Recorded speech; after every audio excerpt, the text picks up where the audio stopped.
Subhanallah adada ma khalaqa fil ard. Subhanallah adada ma baina dhalik. Selesai temui istri satu-satu, Nabi balik ke masjid, Pak. Balik ke masjid, berarti masuk waktu duha. Waktu duha ternyata adalah waktu yang paling panjang Nabi menyampaikan ilmu kepada para sahabatnya. Itu waktu berilmunya Nabi yang paling panjang. Dari duha hingga waktunya qailulah. Tadi menjelang zuhur. Ya kalau nggak sempat menjelang zuhur ya setelah zuhur, Pak. Setelah zuhur antum qailulah boleh ya. Sebentar, kan ada jam istirahat siang kalau di kantor 1 jam ya lumayan. Qailulah. Rasulullah SAW itu aktivitasnya, Pak. Dan disitulah aktivitas ilmu Nabi SAW disampaikan segala macam. Dan subhanallah, bacalah tentang majelis Nabi. Itulah kampus Nabi. Itu sekolahan Nabi, Pak. Hasilnya yang tadi saya ceritakan di awal. Hasilnya generasinya kayak begitu. Ini majelisnya.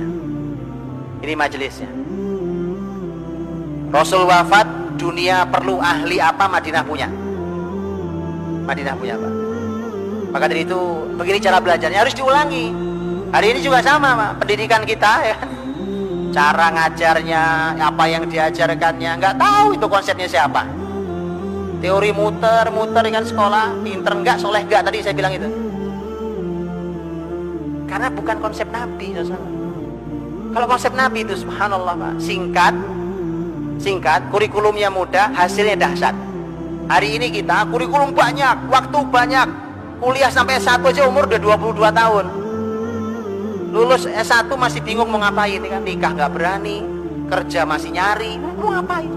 22 tahun Muhammad Al-Fatih jadi sultan, 23 tahun Umar bin Abdul Aziz jadi gubernur, 17 tahun anaknya Umar bin Abdul Aziz, Abdul Malik jadi menteri. Begitu, Pak. Usama bin Zaid 18 tahun jadi panglima. Abdullah bin Abbas 15 tahun jadi staf ahli negara kekhilafan Umar bin Khattab. Kita ini 22 tahun masih baru lulus S1, bingung. Jauh. Mari kita pikirkan ulang. Ada pola hidup kita yang salah, ada keseharian kita yang salah, dan itu kita masih pertahankan di anak-anak kita. Jangan diulangi, Pak. Rasul waktu duha, waktu belajar bersama sahabat, waktu yang paling panjang, dan di situ terjadi banyak hal, terjadi peristiwa, ilmu tentang ngajar, ilmu cara mengajar, apa yang diajarkan, apa yang ditanamkan di situ, belajar di situ semua. Disitulah konsep sekolah sampai kampus di situ, Pak. Di situ semua konsepnya. Dan banyak peristiwa. Majelis Nabi kadang-kadang kalau yang hadir jumlahnya tidak banyak, Nabi buat lingkaran. Setengah lingkaran gitu Nabi duduk di sini, ngajar. Nabi duduk di bawah. Tapi begitu nanti di akhir kehidupan beliau duduk di atas kayak saya begini. Dan setelah itu inilah yang dipertahankan oleh dunia pendidikan Islam.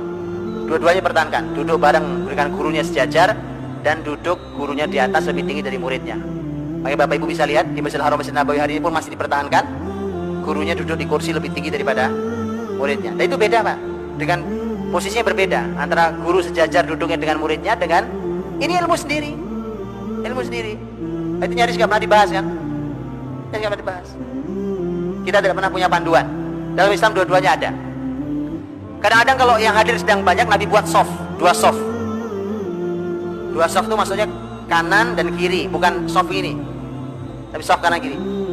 Nabi di tengah. Kenapa tengah dikosongin? Fungsinya adalah kalau ada orang yang datang ke Rasul untuk keperluan bertanya atau keperluan yang lain, dia boleh memotong majelis Nabi. Dia langsung datang ke tengah, mendekat ke Nabi, duduk di depan Nabi, langsung bertanya. Setelah itu dia boleh pergi karena punya keperluan yang lain. Subhanallah, majelis Nabi indah. Hadis itulah kemudian kualitas para sahabat Nabi juga beda-beda. Karena kadang-kadang seseorang tidak bisa hadir setiap hari, ada yang setiap hari hadir, bahkan bukan setiap hari, setiap saat bersama Rasulullah SAW. Seperti Anas bin Malik, Abu Hurairah radhiyallahu anhuma. Baik, begitu sampai qailulah, Nabi qailulah, istirahat. Bangunnya zuhur. Begitu selesai zuhur, kita tahu zuhur, Nabi SAW zuhur. Begitu selesai zuhur, Nabi duduk dengan para sahabatnya, kadang-kadang tidak. Tetapi kalaupun Nabi duduk dengan para sahabat di majelis, kalau ada ilmu yang beliau sampaikan tidak lebih panjang daripada sebelum zuhur. Pada zuhur itu lebih pendek.